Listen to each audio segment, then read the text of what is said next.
Tech Talk with Matthew Dickerson. Matthew Dickerson. Tech Talk. Sit back and relax. It's time to talk technology. All right, we're talking Tech Talk with Matthew Dickerson. Give us a ring, 1300 800 222. Matthew Dickerson is a small business consultant and he's the presenter of something called the Tech Talk podcast. We'll fancy that. Good morning, Matthew. Yeah, good morning. I always think, Pav, that we're going around Australia and talking to people across the nation, but I forget that you have international listeners as well, so it's great to be talking to people from around the world. We did last week. On one night, we got a call from California, from Spain and from Sweden, all in the one night. It is amazing. So g'day to everybody who's listening to us out of the country.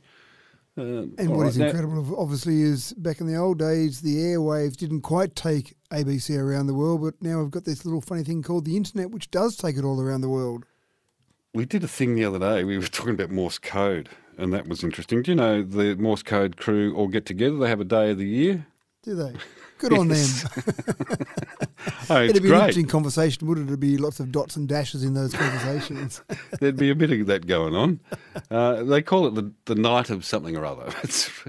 Anyway, very interesting. Obviously, we're not going to talk Morse code with you as much as we could. It's a form of technology. Indeed. But lots of new things that you've discovered and put through your podcast. We'll talk about them in just a little while. A couple of questions for you here. Have you ever heard of a personalised chat box, stranger than fiction, bicentennial man, woman? One has been modified. What would a personalised chat box be, do you reckon? Well, what you can do, and I'm not sure if this is what they're referring to in this particular question, is it just a phone? Isn't that a personalised chat box a phone? Well, that's not that personalised because you're going to talk to lots of different people. Yeah. But you do have versions of generative AI like ChatGPT, for example, and you can actually customise them to be your personality or linked directly to you. So I'm not sure if that's what they're referring to in particular, but I'd be interested in more information on that. But people do customise things so that it's more of their personality rather than just lots of information out there.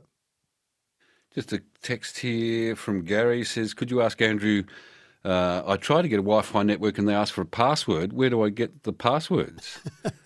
I have an iPhone. From whoever provides the Wi-Fi network. So maybe he's trying to break into some people's Wi-Fi networks, so maybe they're not so willing to give him his password. But obviously the password comes from whoever creates the Wi-Fi network in the first place. Are you trying to log into someone else's Wi-Fi, Gary? It sounds like it, doesn't it? It does a little bit. So it's actually interesting because there's so many people who've got Wi-Fi routers now. You'll go to just about anywhere. You go to someone's house, someone's business, you put out your phone and you look for Wi-Fi and you'll see lots of different networks pop up. Even on a plane, you'll see lots of people's phones. One of the tips I say to people is don't call your phone Pav's iPhone, for example, because people go, oh, there's Pav's iPhone. I'll see if I can get into that. And so they'll start trying to guess passwords and all sorts of things. So you want to name it something a bit more obscure. There you go. Alistair did want to say, if you had to leave early, you would say, you can't say, I've got a dash in Morse code. Thank you, Al. That's what I like about your listeners, Pav. They're always very intelligent, thinking of clever things to send in. Indeed. There's something about this time of the night, I reckon. Look, there's some really interesting stories you've got here. We'll head to the phones in just a second, 1300 800 222, if you've got some questions for Matthew about technology, or if you just want to tell us about some technology that you've come across that you've been impressed with, 1300 800 222, the tech number 0437 774 774. Like I said, we'll head to the phones in just a second. I want to ask you, though, about this timber towers that they're now building. So they're building tall buildings with timber rather than steel. How could that possibly be something that is attractive to builders? Well, it's actually everything old is new again. And I do see this in technology, things that were technologically advanced suddenly are out of favour and then they're back in favour. And of course, if we go back to pyramids and Mesopotamian times, you've got wood, stone and mud were probably the things that were used most commonly. And so we kept using wood, but then we found that as we built buildings that were a bit taller out of wood, they were pretty good for fires. So we decided that maybe that wasn't so good. So if we go back to the mid-19th century, steel and concrete started really being the choice for bigger buildings, and the home insurance building is famous in Chicago. 1885, it's probably the world's first skyscraper, about 10 stories high. And then, of course, we got Empire State Building, 1931, Sears Tower. So steel and concrete were the materials of choice. But the problem we've got with our modern environment where we're trying to cut down on CO2 emissions is that concrete is responsible for about 6% of all global emissions and steel is about 5%. So we're looking now back at timber again, but not just any old timber. You've got cross-laminated timber. And my dad was a builder, and I remember as a kid used to work with chipboard, and my dad used to scorn me because chipboard wasn't real wood, according to my dad, but of course it was just bits of timber stuck together, and they're doing that now, but on steroids. So you've got these engineered wood beams that are basically pieces of timber that are glued together. They do them in perpendicular orientations, and they're now building skyscrapers, Pav. I can't believe this. We've now got an 18-storey skyscraper built from timber over in Norway, and in Milwaukee, a 25-storey skyscraper has just been built. These are out of timber, so it just seems quite incredible that we can use timber for buildings that big. Have they got any other advantages other than less greenhouse gas emissions? So you've got a few. That's the main advantage is you're not producing so much CO2. In fact, you're capturing CO2 because it's obviously made of timber. But in the old days when you built things out of timber, it was great for a fire. They've now got it built in such a way that the outside of the actual timber beam chars up, which protects the inside integrity. So it's actually better in a fire because steel beams, as we've seen, can actually warp and can actually get to the stage where it gets to a certain temperature in that fire. And you think, well, it's steel and concrete, that won't fall down, but it does warp and tall buildings can fall down. So you've got that. The timber itself is actually better strength per kilogram, so by weight, but not by volume, but by weight it's actually better. So that means you've got effectively the need for less foundations because the whole building isn't as heavy as one is built from steel and concrete. The volume is larger, so you need more of it from a volume perspective, but effectively you've got that less weight per kilogram or greater strength per kilogram. But the fascinating thing about this is it's a bit like going to a manufacturer whose name I won't mention that makes flat pack furniture. They're doing skyscrapers as flat packs. They're basically being manufactured. It turns up on site and they just basically bolt it together. They've got big Allen keys. That's right, very big Allen keys. Yeah, must have. Fascinating stuff, to see that that's happening. I mean, what about talk about the environmental impact, what about all the trees that they're going to cut down, or is this reused wood, or where are they going to source the wood from? Yeah, typically you would find that you'd get these from reforestation. So, yes, you do cut down trees, but the great thing about trees is that they grow again, and obviously when you're growing more trees, you're taking more CO2 out of the air. In Dubbo, where I live, Pav, there are some old RAF hangars back from the Second World War.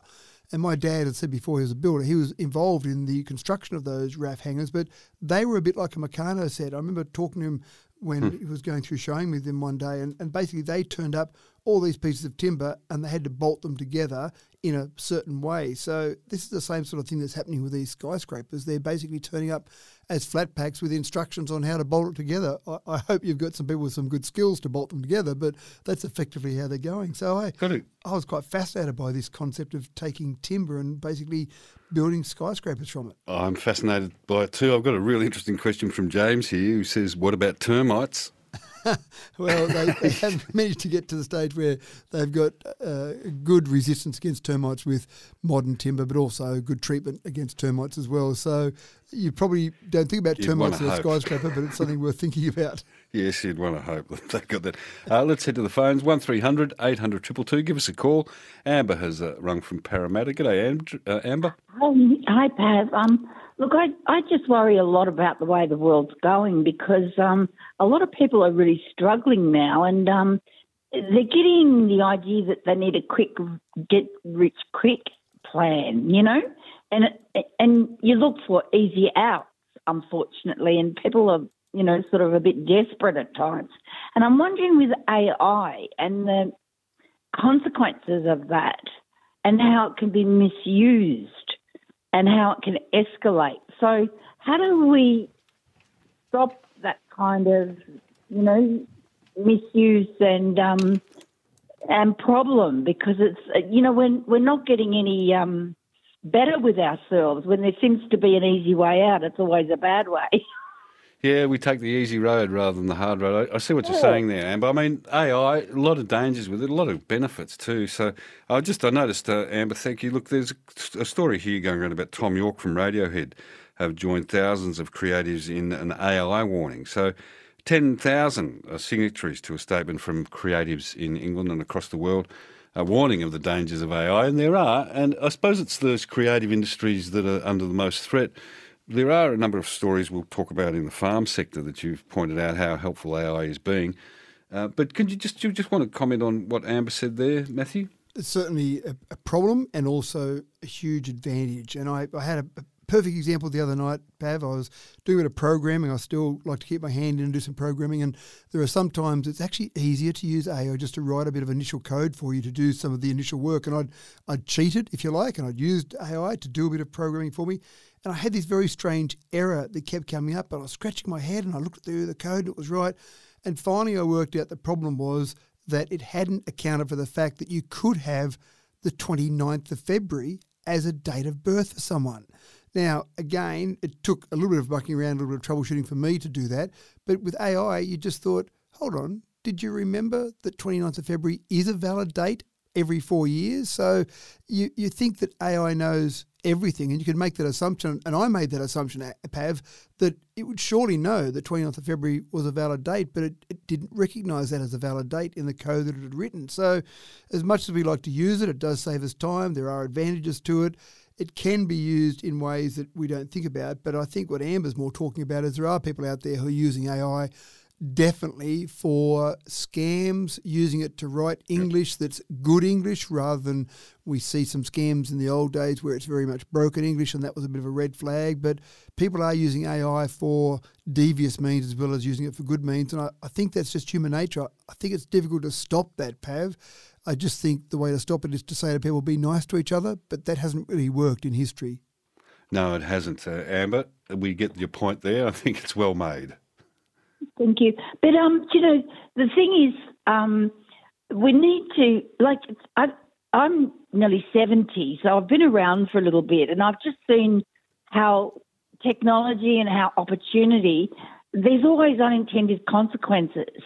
And tech seems to be divided into two camps, one that want to let it rip, and the other side that are saying, no, we've got to do this the best way we can. Yeah, but you'd be surprised, Amber, how much already in your life AI is being used. Things like spell correct and Google searches. It's already... It's got good things. Yeah. But people tend to be weak rather than strong. It's easier to be sort of lackadaisical than it is to be strict on yourself, Otherwise, we wouldn't have the personal problems we've got. I'm with you. Look, the power is really in the hands of the user, I suppose, Matthew, in many ways, that you obviously need to be hyper-vigilant with this sort of stuff, but also, be aware. It's funny because we were talking before about Wi-Fi's and Wi-Fi passwords. Mick suggested that if you call if you have a Wi-Fi password and use the words surveillance van number 5, you're unlikely to get anyone logging in because they're going to think there's a surveillance van somewhere out there. So there are creative solutions. You just have to be a bit imaginative how we go about and one of the things, Pav, there that's, I think, incredibly important but a real challenge is that constantly with technology development, what I've seen over the decades has been that government struggles, whatever government, struggles to keep up with the legislation to keep on top of tech advancements. So it'd be lovely to think that, well, the government will cover that. When things happen, the government's on top of it, it's all okay. But tech moves so quickly and government legislation tends to move a bit slower for good reason. Sometimes it's a real struggle to keep in front of it. So what Amber's talking about there is sometimes we could cover off with government legislation, but the legislators have got to stay in front of tech, which is a real challenge. Mm. Look, speaking of this, there is, I know, one of your latest points in your recent newsletter was talking about how there's a clampdown in Southeast Asia on some of these fraudulent people using AI for nefarious purposes. Yeah, the one they're using in particular is a scam known as pig butchering, and it does sound a bit like a piggery where you take pigs in and you build them up and then you slaughter them. Now, these people aren't being slaughtered, but their bank balances are. The UN estimates that pig butchering scams have netted about $75 billion across the globe. But a lot of that's in Southeast Asia, anywhere from 18 to 37 billion. It's hard to get an exact number on it because not many people report it because they're a bit embarrassed about it. But this is all using AI where you can create deep fakes. You can have real-time video conversations with someone else's face in the middle. As I said before, you've got this ability to write English that's perfectly correct English, as opposed to in the past it was very much broken English. So AI is definitely being used to gain people's trust. AI is being used to build up all of this background for people, create a whole different persona. But people go into the office, Pav, this is the thing that frustrates me. There are offices where people walk in, they put their coat on the door, they go, "Good morning, Pav, how'd you go on the weekend? What did you get up to?" And they sit down and they start scamming people. And they'll have 10, 15, 20 people on the go. They've got these different personas. They've got different faces, different backgrounds.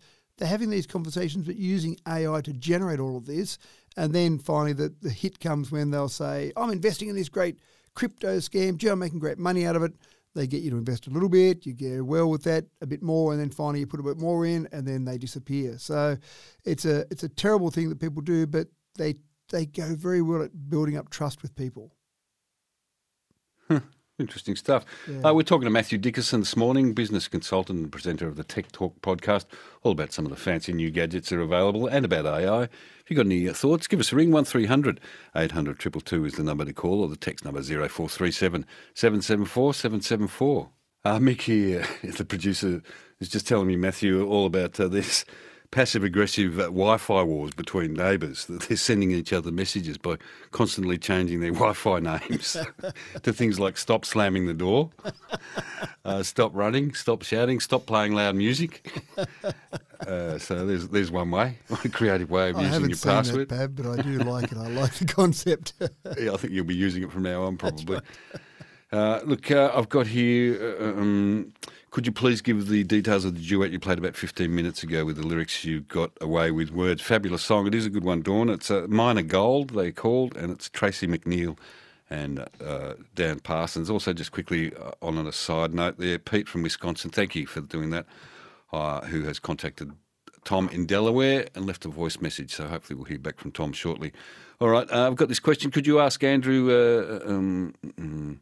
Starlink is brilliant. I lived without a phone, TV or internet at home for 2.5 years before I installed Starlink, and now it's all sweet, easy to use and not too expensive. That's from Karen in Mullumbimby.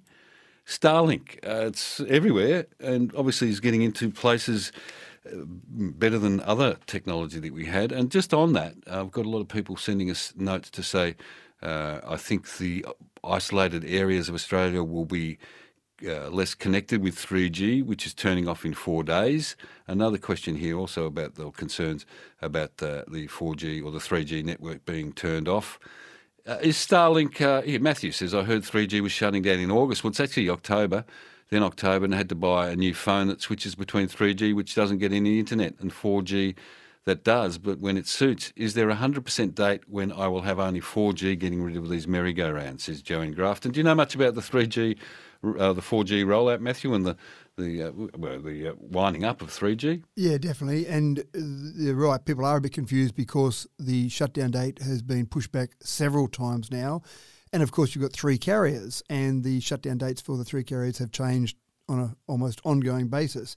But the problem is that still I'm of the firm belief that when 3G does shut down, some people will miss out on their reception. And the problem is, of course, the reason they've been pushing it back is because the carriers have been saying to the government, yes, we will have 4G coverage, the equivalent of 3G when it shuts down, but anyone that's got a phone that's still capable of 3G knows there are times when they see 3G pop up on the screen and they go, well, once it's turned off, I'll have no reception here when I did have 3G here. So that is a problem, but it is going to be switched off, and the deadline's been pushed and pushed and pushed, and the person who had to buy the new phone, that's still the right thing to do, because if they had a 3G only phone, then when it is switched off at the end of the month, then basically that would be it for them. But I'm still convinced there will be people who will say, I miss out on reception. Now, Starlink, obviously not used for mobile phone reception, that's used for internet access, but Starlink has been an absolute revelation for a country like Australia that has had such poor communications in regional locations. That's been a major drama for people. Whether people use the old NBN satellites, the problem, of course, you've got the big difference with Starlink is it's a low Earth orbit satellite communication. So it's roughly 550 kilometres above the Earth, and that sounds like a long way away. But when you consider that geostationary, which is what we had before, geostationary satellites sit about 36,000 kilometres above the Earth, then 550 kilometres is not too bad. And that's a huge difference because you get latency. And with geostationary, everything you're doing had this latency. You also were limited with speed. Starlink solves latency to a large extent, but also gives you better speed. So for people in the middle of nowhere, for people that travel around in their caravans, for people that have had no internet where they've been located, Starlink has been an absolute game changer for people, and something that I think is worth investing in for anyone that has an area where they just haven't got some sort of reception. But it's not used at this stage for mobile phone communications. It's not used to be able to walk around and have access. It's used for stationary internet, or you can use it with some sort of mobile internet as well. Any thoughts about SpaceX being able to land a rocket back on Earth? That was a pretty big moment. It was a pretty big moment. Again, Elon Musk, whether you like him or you don't like him or he's controversial, there is no doubt about it that the things that his companies have been responsible for have changed the landscape across the world. And there's not too many people that can say that, but Elon Musk is one of those. Someone suggests here that they've changed their hotspot is called FBI, Spynet version 2.0. I don't think anyone will jump on that one. No, I don't think so. You'd start looking around to see what your neighbours are involved in, wouldn't you, when you see some of these Wi-Fi passwords? I'm actually going to follow this up, Pav. I'm going to try and find out the most creative Wi-Fi username that people have come up with. These aren't passwords, of course, these are usernames. That's something that I quite enjoy. There's a story in there for sure. I text here from Bill. He says, how do I stop my iPhone XR from automatically connecting to my car radio when I start the engine? I tried everything in my settings in my phone. Please help. This happens to me as well, Bill. I seem to, every time I get in my car, I seem to get bombarded with U2 songs. I've tried to get rid of it, but it doesn't seem to work, or it keeps coming back. Yeah, look, the way to do it is on your phone, on your car, you've got your various Bluetooth connections. You just need to remove it completely from there. And if it's not there at all, then the same as if you had a passenger who if I jumped in your car, Pav, it doesn't automatically connect to your Bluetooth because my phone isn't in your car. You remove it from your car is the easiest way to do that. But then, of course, if you do want to listen to U2 one day, you've got to reconnect it. Ray wants to know if upgrading to Windows 11, will I have to log out and log back in again? You'll have to do a complete new install. So much more than logging out and logging in. You'll do a complete reinstall. Your computer will reboot several times. So if you're worried about logging out, then absolutely, yes, it will log out completely several times if you install Windows 11. Lou sent an interesting text here to say the misinformation thing. For the sake of income, science is hiding behind paywalls. So poor dummies like me can't fact-check a lot of nebulous ideas that get thrown out by misinterpreted or deliberate misinformers, which is a sort of good point there.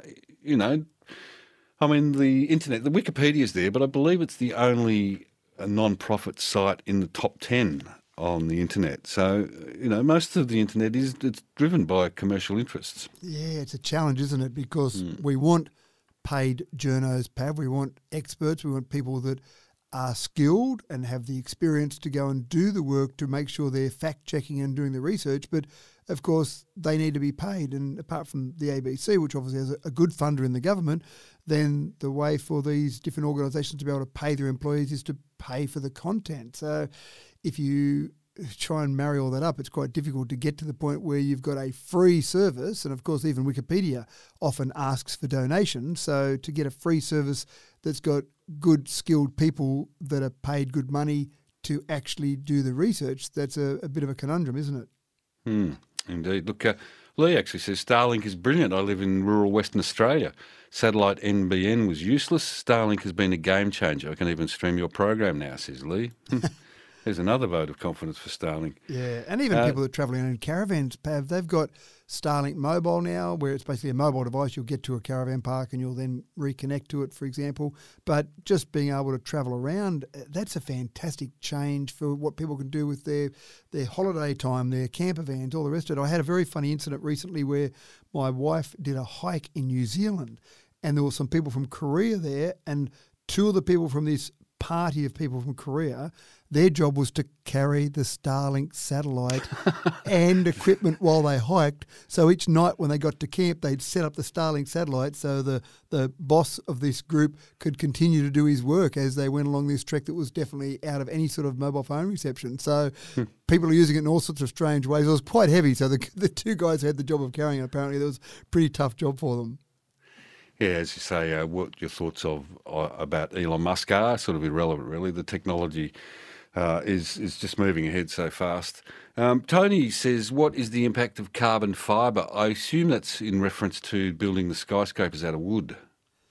Not sure that they're using carbon fibre at all on those. They seem to be just using timber. It's that, as I said, that cross-laminated timber. So basically glued timber, chipboard, craftwood, whatever you want to call it, a modern version of that. So I'm not sure it involves carbon fibre in any way, shape or form on those ones. I've got here, to your guest, will the elderly personal alarms be affected by the 3 to 4G changes, says Robin. Yeah, they should have all been switched over by now. Definitely, they've been a process of been switching over for some time now. Some of those personal alarms are, you're talking here about people that are a bit elderly, for example, that might have a pendant around their neck that they can press if they get into trouble. Some of those go back to a local communication box in the house or wherever they might live. Some of them do go to the outside world, but all of those, there's been enough warnings for enough time now. They should have all been definitely switched over from 3G to 4G by now. Let's hope, because that's a very important issue, that one. Scott's called from Bundaberg. G'day, Scott. Yeah, g'day guys, how you going? Yeah, good, thanks. That's good. Just looking to get the Starlink put on my house. Just wondering how much interference it gets with storm activity and whatnot. Yeah, well, how does... Sorry, yeah. Yeah, no, what did you want to say, Scott?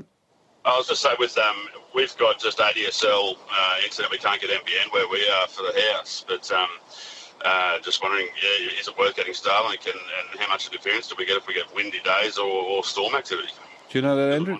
Do you know anything about that, Massey? Yeah, so wind isn't really going to impact it. You've got to remember that you've got a satellite dish sitting on your roof and it's pointing up into the sky, and then there are satellites that come across. You've got low Earth orbiting satellites, so they're coming across your horizon on a regular basis. So wind isn't really affecting electromagnetic signals, but storms can. So you'd have to have fairly severe storms, but they're pretty good usually in terms of storms. But yeah, if you get thunderstorms, you'll get some sort of impact there. But just windy days, bad weather, cloudy days, that type of thing, you really won't notice any difference there. It's got to be pretty severe weather. But I would say in your circumstance, still using ADSL, the difference you would notice in terms of the benefits would far outweigh the occasional times where you'd say, oh, damn, this really severe storm's impacting me now. But, gee, the advantages are so severe, so strong the rest of the time. And I'm not trying to sell anything here, Pav, but it is a dramatic difference. But I think it's got to be worthwhile changing over. That's what you're here to talk about. Well, good luck with that one, Scott. No worries, thank you. Hey, cheers, mate. Look, actually, Scott, I got a text here that says, I know someone, so it's from Mick, put this up, he knows someone who lives in the remote Vic High Country, and they use Starlink apparently to teach online art classes to art students in New York. So there you go. How's that? Any feedback on the 365 Copilot? Do you know what that is? The 365 Copilot is basically you've got Microsoft 365, which is their latest iteration of Office, and 365 Copilot is a competitor, if you like, to ChatGPT, and so it's just another version of AI out there. And look, they're all good. They've all got advantages and disadvantages. So you can try Gemini out, for example. That's Google's version of it. You can try out 365 Copilot. You can try ChatGPT.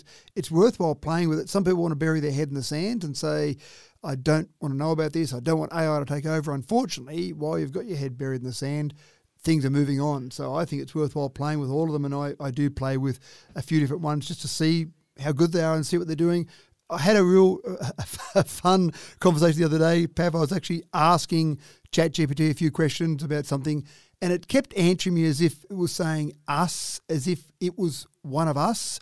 And I actually pulled it up on that, and I said, "You're answering as if you're a human." And it said to me that it was trying to do that to make me feel more comfortable. And I said, well, actually, I'm AI. You're talking to AI. And that almost blew its mind. It was very confused by the fact that it was talking to another AI. How could that be? So it's quite funny, some of the conversations you have. You're trying to melt your computer, are you? That's right. I was trying my best.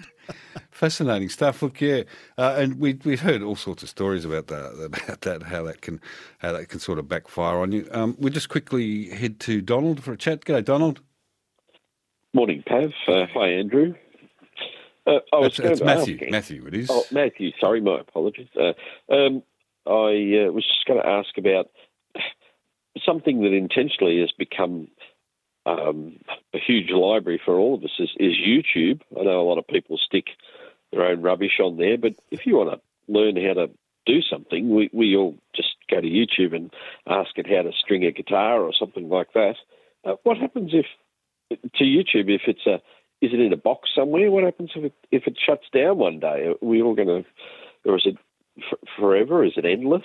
There's a lot of data in there now. Really good question. Yeah, huge amounts of data. And it might require, if that happened, it might mean we've got to go back to the old days and we go and ask someone else how to do it. But isn't it incredible how you don't look at user manuals anymore? You don't even ring your neighbour or your mum or dad and ask how to do things. You just go to YouTube. And I just find it fascinating that people are so happy to put up some little obscure thing that they do and put it on YouTube. So that's fantastic. Thank you to them as well. Yeah, that's right, exactly right. But to answer your question, then YouTube, obviously owned by Google, is a company that's got to pay for all of its storage. And so it needs to keep generating income to be able to keep paying for all that storage. If, for example, someday their business model fell over, then as a private company they could say, we're shutting down YouTube. Now, I can't see that happening today, but who knows what might happen in the future. And so it's a possibility, but a very remote possibility, I think, in the whole scheme of things, because they're making money out of it, they're generating income, people are using it, they're using the services there. It all is being stored somewhere, but obviously you're talking about just something that's almost commonplace these days. Great question, Donald. And look beyond, I mean, he's just talking about YouTube there, but everything that's on the internet's got to be stored somewhere. Yeah. Is it going to be there forever? Yeah, well, that's a good question. And I mean, if you take YouTube, for example, there's some incredible stat that it's something like, and don't hold me to this, Pav, but I think it's something like 500 hours of video are uploaded to YouTube every minute. So you think about all of that, that's got to be stored somewhere. And obviously there are huge server farms across the world, distributed server farms that are storing all of that data. So you might get to the stage sometimes where YouTube says, sorry, unless this is being viewed a certain number of times or we're going to archive it more than 20 years old or whatever, they could legitimately do that. Or the more likely thing, Pav, is they'll eventually say to people, you now have to start paying a monthly subscription to be able to retain those videos. And then that throws into question all those old videos there that might be of use to someone, but maybe not worth paying for someone. Yeah, look, I've got a text here to say YouTube is the greatest resource our era has created. So it is a wonderful resource. Let's hope it stays in the hands of the good rather than the evil. That's what we fear with all of this stuff. As Danny has said, there's no doubt AI has great potential to help, but it too has great potential for harm and disruption. I personally will never quite trust it. Says Danny. And that, when you were talking about how you were having a conversation with your Siri earlier, Matthew, and you're getting a bit cheeky with it, I did get some advice earlier to say that when we're talking to computers, that you need to be nice because they're going to take over one day and they'll remember. Well, I still say please and thank you when I'm typing my queries in, and I say, why am I doing this? But then I go, these will be in control of me one day. I better make sure I'm nice.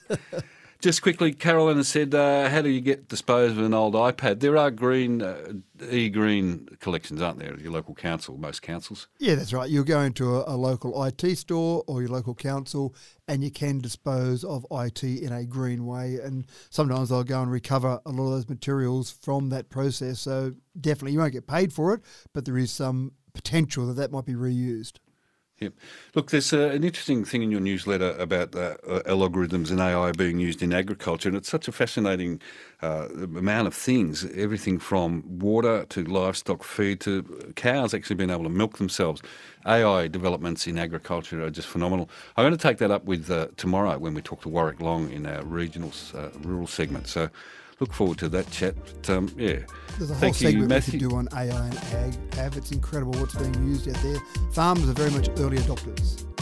Yeah, indeed. Matthew, great to talk to you. Thanks, Pav. Ta.